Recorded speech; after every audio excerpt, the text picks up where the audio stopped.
Oh, all right. Woo. New day with Pathfinder Kingmaker with a slightly more tired streamer today. All right, let's go.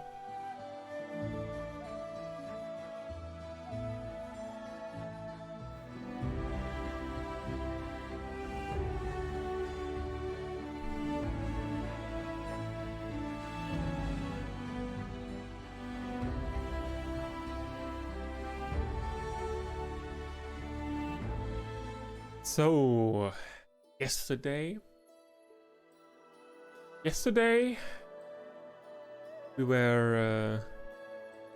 we took care of all the politics in this new month in our barony. We had a very unfriendly guest there from Pitax. And after we finished with all our national affairs, we set off to a new adventure to finally arrive here at the troll clearing. Check this out. Then, yeah, we are going to check out the monster den as well. And more importantly, the dwarven ruins. We wanted to check them out for a long time now, Harim is eagerly waiting for it, to check out these ruins. So, without further ado, we're going to enter the troll clearing and look at whatever we find there. Enter location.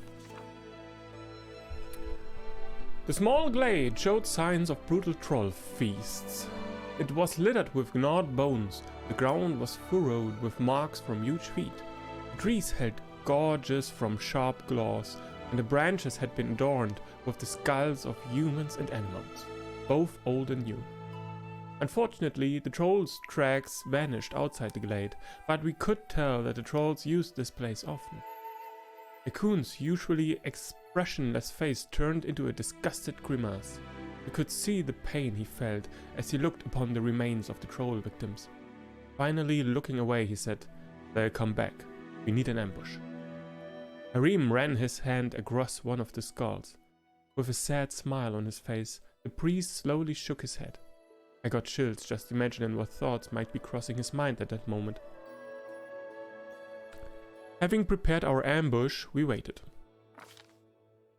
The trolls were really taking their time. The sun rose higher and higher, but we heard nothing from the woods but birdsong and buzzing of insects. Akun froze, keeping his bow at the ready as he gazed into the woods. His eyes would focus every now and again on the remains hanging from the trees. His expression was one of strong determination. He would wait for the trolls, and he would kill them all. The fruitless waiting began to tire us out. Amiri killed time sharpening an already razor-sharp blade. We continued waiting. As the sun set, the glade was still empty. Darkness spread across the scraps of the troll's feast, and the grass began to fill with the dim lights of fireflies. Akun flexed his muscles, tired of the long, motionless wait. "I could be wrong," he said regretfully. "We may be waiting in vain." For 2 hours, Jubilos had been reading a book. He held it closer and closer to his eyes as the sun went down. When his nose finally bumped into the book, he slammed it shut and stowed it in his backpack. "Can we be on our way? It's clear we won't be getting any bites here." Well, now I'm stubborn. We continued waiting. "Thank you," the ranger said with a nod. "That was cowardly of me. Torak teaches not to give up. We will wait, and we will get what we waited for." Hearing the deity's name, Harim gave a disdainful snort. Akun paid him no mind and continued waiting. Jubilos sighed ostentatiously.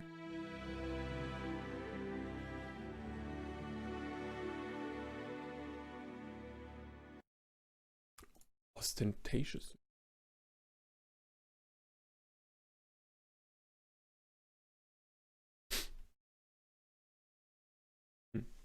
Mm-hmm.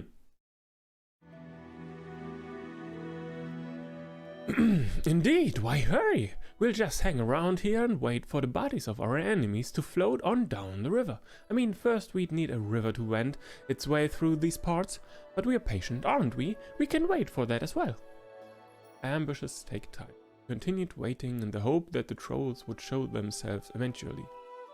It was late at night. We listened to the sounds of the forest, waiting to hear the roar of a troll at any moment. Instead, all we heard was the hooting of owls. Our muscles grew numb, and our eyelids grew heavy. Loud snoring came from the bushes in which Jubilos had hidden himself. Amiri prodded the gnome in the ribs to wake him. Hey, no sleeping! Why are you so weak? Back home, everyone trained with runs up the hill before dawn, in full gear, day and night. You became a real warrior, or you dropped dead. The gnome moved further away from the barbarian. Whatever, he said. I was taught to wash my hands before a meal, but do I come and lecture you? Harim yawned loudly. Like all else, he said in a melancholic tone, this too shall pass. We continued waiting. God damn it! With little hope remaining, we decided to give the trolls one more chance to show up. The sky began to lighten, the hooting owls gave way to twittering morning birds. We rubbed our eyes as we looked around the glade yet again. Suddenly, a loud cracking sound came from the bushes. Alert now, we reached for our weapons, but instead of trolls, what we saw jump into the glade was a huge deer. We failed a lore nature check. We rolled a 2!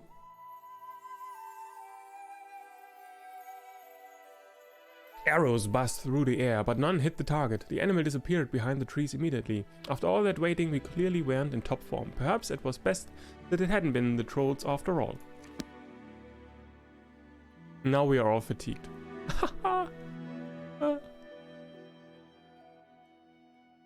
Wait, did we spend 4 days there?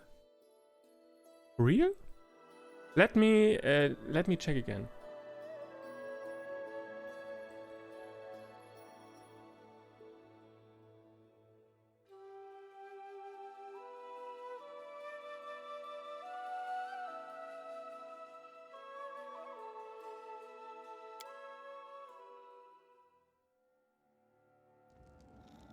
Oh no!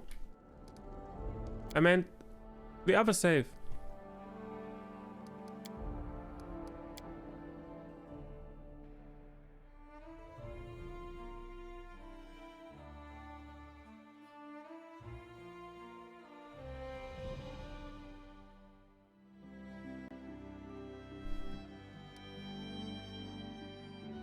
It was no. It was already the fourth of Erodus. So we just spent 1 day there. Okay. I mean, maybe we can have another shot at the Lord check. Arrows buzzed through the air and the animal fell to the ground. It seemed the ambush hadn't been a complete waste, at least. Camping supplies and rations +6. Well, at last. At least that.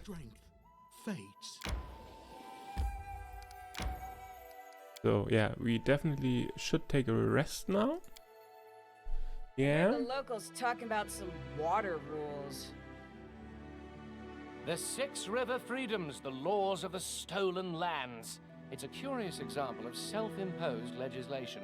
For example, sneaky burglary here is considered a much more serious felony than an honest robbery. A tough place makes for a tough people.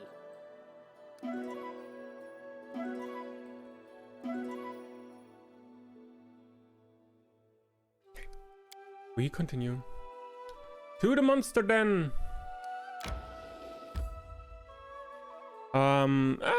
Just a quick save here before we enter the location. A clearing in the woods leads up to this small cave. Through the canopy, a flock of crows can be seen flying in circles and cawing above the glade. The repugnant stench of rotting flesh leaves no question as to what attracted the scavengers. Let's take a look.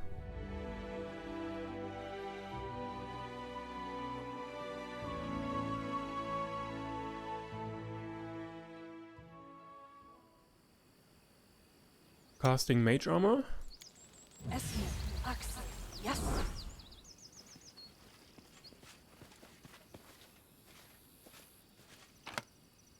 A new recipe.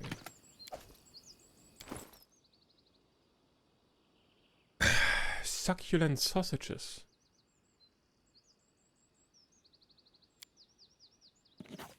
I've come up with a new recipe. Wait. In due time.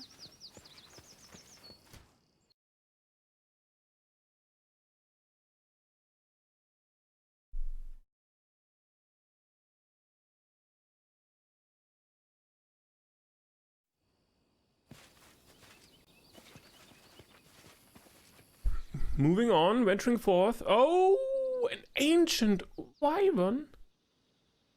Holy shit. I think that could be too difficult for us right now.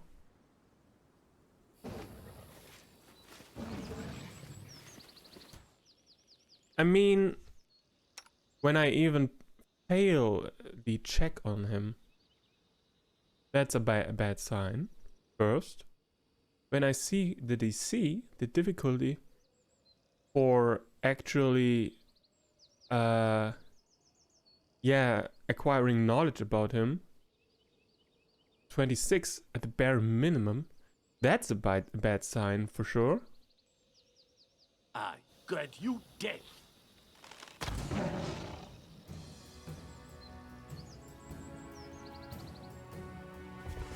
Oh, wait.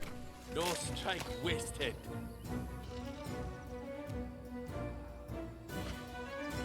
Okay, but okay, at least he doesn't seem to have that much HP. At least that.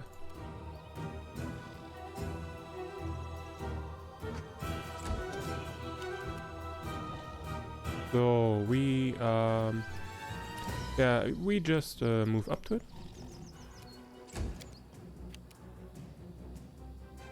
And I'm definitely going to rage. Tear them apart!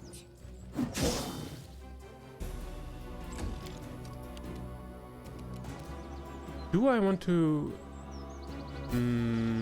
I think so, yeah. Going to bless everyone. Then... Is this thing even... can it even be hurt with fire magic?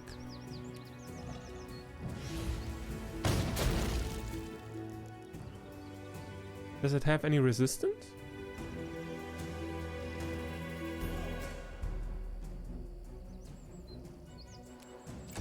Doesn't look like it. Ooh! Ooh! Holy moly! Ugh.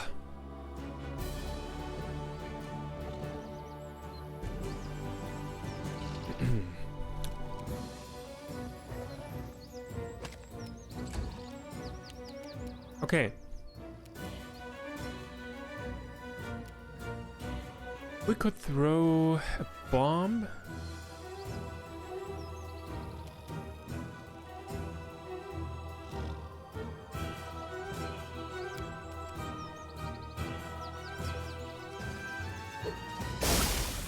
Yeah.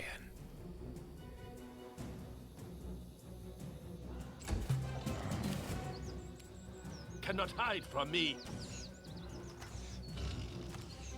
Wow. That was bad. 23. Our roll were pretty bad. Okay. Well, it is what it is. Let us strike as one. My God.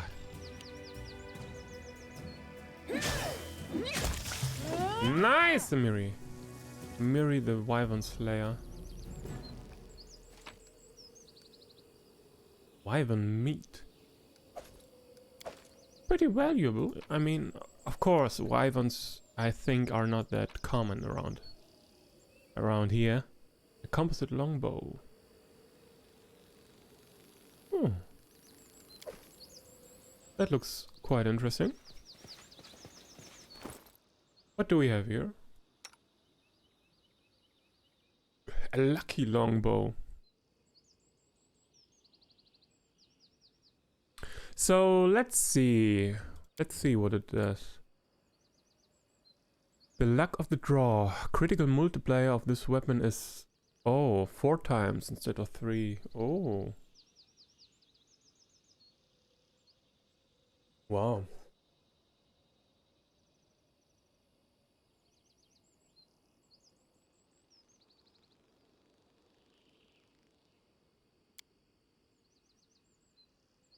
What was the specialty of this bow again, the Savage Bow? This +1 composite longbow grants its wielder the ability to cast Aspect of the Falcon. Ah yeah, for 1 minute. When the wielder assumes the aspect of the falcon, they gain a +3 competence bonus on perception skill checks, a +1 competence bonus on attack rolls with range weapons, and the critical multiplier for the bows and crossbows becomes 19 to 20 times 3. This effect does not stack.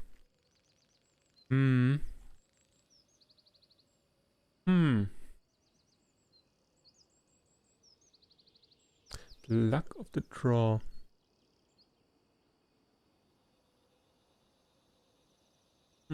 Both bows are pretty good. Let's be honest. Both bows are pretty good.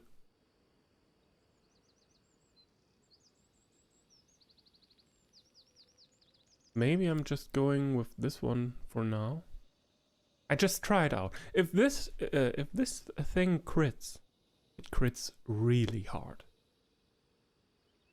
4 times critical damage instead of 3. Oof.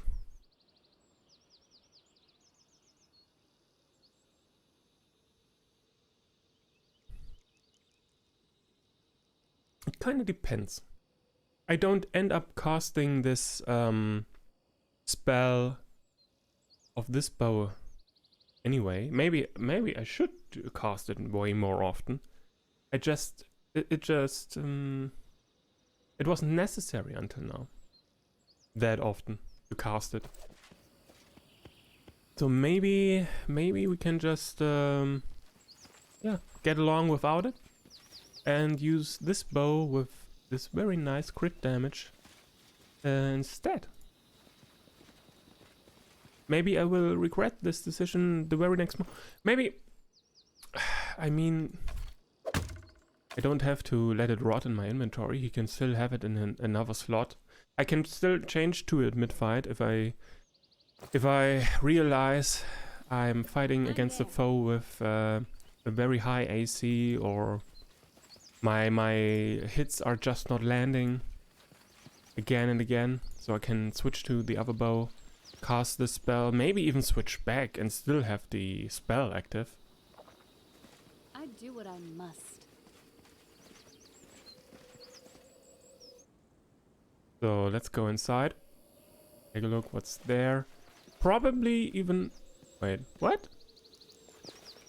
We can't go inside? Oh. We can't enter.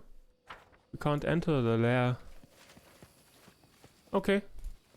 Then we just killed this wyvern, I guess. I'm off. And there's a jug. Sweet syrup.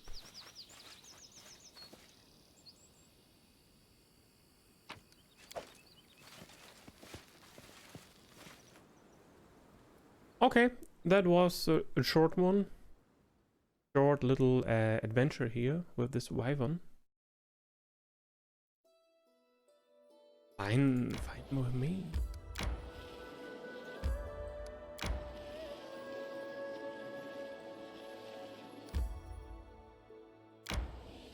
Okay, no one is fatigued yet. No one is fatigued yet. Gonna save here.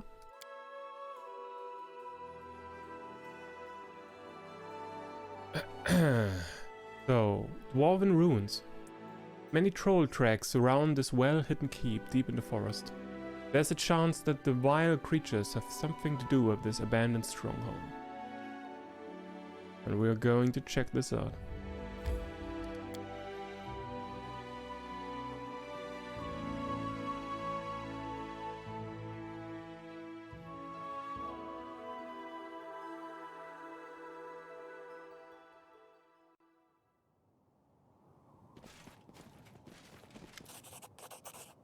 Splendid! I knew you couldn't hide from me forever, you elusive dwarven outpost. Jubilos digs the map out of his pocket and makes a mark on it. That's it. On behalf of all the institutions of Innersea, I hereby thank you. As a matter of fact, I even qualify to reward your help in hard coin. He gets out his purse and throws it to you. Oh, nice. 1800 gold. Now, all I have to do is finish my article for the Independence about the state of affairs in your barony. Jubilos looks at you defiantly. I will be honest with you. Unfortunately, I can't write anything too good. Monsters roaming the roads, minimal education level, and a traveler needs some unprecedented luck to be able to find any interesting sites or landmarks.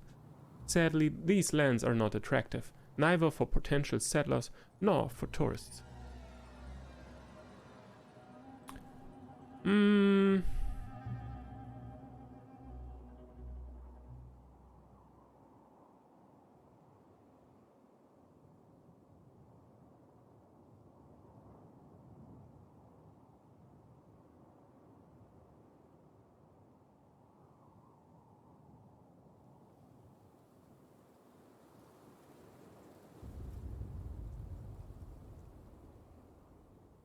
Chaotic neutral. At least we have enough jobs for those capable of wielding a sword. Monsters won't kill themselves.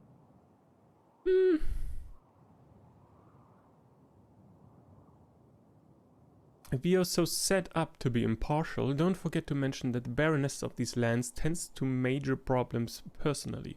So all of them will be solved in the near future. Ahem. You know, you are right. I will add a paragraph somewhere near the end, telling readers that the barony is still developing and it has some positive trends. I'll need some time to finish my article. Until then, I'll stay at your capital. I'm sure you don't mind. Great. By the way, I'd be pleased to travel with you sometime if you wanted to have a conversation with someone smarter than your usual companions. You are staying here with me for now. And we will take a look at the dwarven ruins. Hail, Borba! The troll who stands before you looks different from his kin. His pelt is cleaner and his stench is almost bearable, unlike the other trolls. Noticing you, he turns and slowly steps toward you. Hail, Borba! The troll's voice is rough and gravely. Welcome to Trollbald. Trollbald. An abandoned dwarven keep where two races, trolls and kobolds, settled together, attempting to create their own kingdom. Such an unlike union could have been created only by a true genius. At least by kobold standards. Sure, now I've seen everything. Not here to talk. Arrows will speak in my stead. He grins widely, revealing a row of long, rotten and chipped teeth. But there's no menace in it.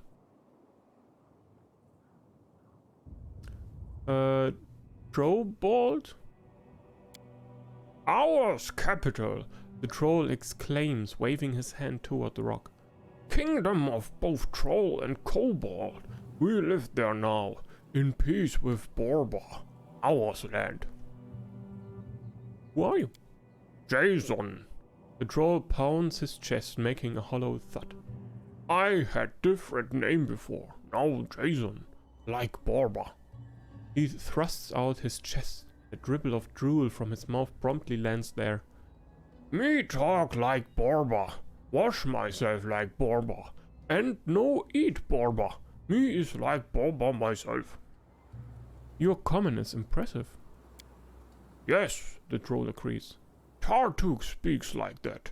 Taught me Borba language. Told I am smart. The troll proceeds to scratch his armpit, then sniff his fingers. Jubilard squints an eye as he listens to Jason. Was that the same Tartuk who attempted to steal my cart, or is Tartuk a common name among kobold spawn? Tartuk the one and only, king to kobolds, friends to trolls. Jason's voice sounds earnest and respectful. In that case, he's in for one unforgettable audience today. What do you mean, Borba? You are Borba. The troll hesitates. Human, elf, dwarf, all Borba. Alright, what do you want from me? The troll makes a strange growl. You're about to draw your weapons when it becomes evident that he was simply clearing his throat. I meet Borba and tell him King Hargulkar and King Tartuk ask that Borba stay away from Trollbolt. It's filthy, not pretty and dangerous. We invite Borba later, when kings allow. Tell me more about Trollbolt. First city for both troll and kobold will be kingdom. Troll and kobold and Borba will do friendship. Troll no eat Borba anymore, and Borba no kill troll and kobold anymore. Peace. A bitter smile appears on Harim's face. A proud citadel of dwarfs turned into a lair for trolls and kobolds. Would it be possible to humiliate Torak any further? Who is Hargulka? King over all trolls. Strong, smart, kind. The troll stutters slightly and pauses for a moment. Made all trolls together. Made kingdom. Like Borba. Who's Tartuk? King over all kobolds. Strong, smart, kind. The troll chews on his tongue momentarily. Fire killed trolls before. Tartuk protects trolls from fire. So now trolls forever love Tartuk and his kobolds. How does Tartuk protect trolls from fire? Jason's eyes widen and he shifts back a bit. Drabba, Kurga, iron red and hot. Heat. Trolls scream and scream and scream. Kodunga, Urga, Borba. Pain. He flails his hands in the air. Then quiet. No more pain. Fire no danger anymore. Troll no die from fire no more. You understand, Borba? Troll no more die at all. Fire is no death. Steel is no death. Tartuk made troll immortal. What else can you tell me about Trollbolt? Many troll, many kobold. Live together. Learn Borba's speech. Paint walls. Tartuk protects trolls from fire. Jason's lips move silently and he looks into the distance for a moment. Oh, plenty food too. Plenty loot. Troll and kobold share. Jason looks you in the eyes. Many trolls wild. Eat Borba. They will stop soon. Peace will be. So trolls aren't eating people anymore? Me no eat Borba no more, Jason claims proudly. King Hargulkar and King Tartuk order so. Other trolls still eat Borba. They wild and dump. Soon they stop. So what do you eat now? Horse, cow, dog. Jason scratches his belly. Dead Borba too sometimes. Long dead. Before Hargulkar's order. No need to waste food. So you still eat human flesh? The troll stares at you for a moment. Me eat, he confesses, slumping a little. But me no kill Borba. Never again kill Borba. Are you sure you won't change your mind as soon as you run out of people in your larder? You might get hungry again. The troll's eyes flash. Borba no get it. Borba no food. Hargulkar said so. Borba try to get me angry on purpose. Jason's words become a growl, then he calms himself. Borba, friend. He nods, then goes silent.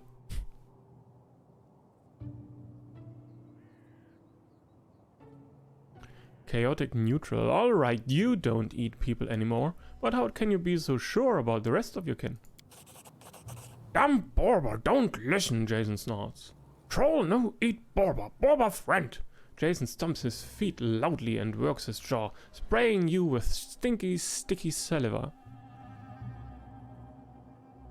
Hey, calm down. It was just a question. Trolls are friends with Borber now. Ah! God damn it. We rolled a 2. You continue to talk, but Jason doesn't seem to be listening. He hammers the ground with his fist, growls, and then charges. Well, we tried. Justice!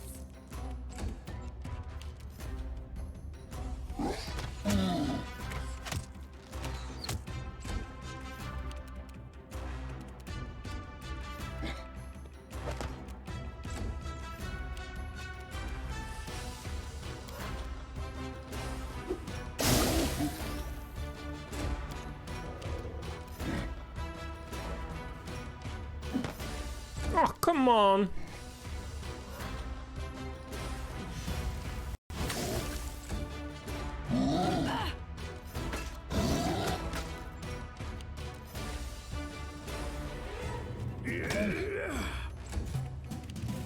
Do not falter!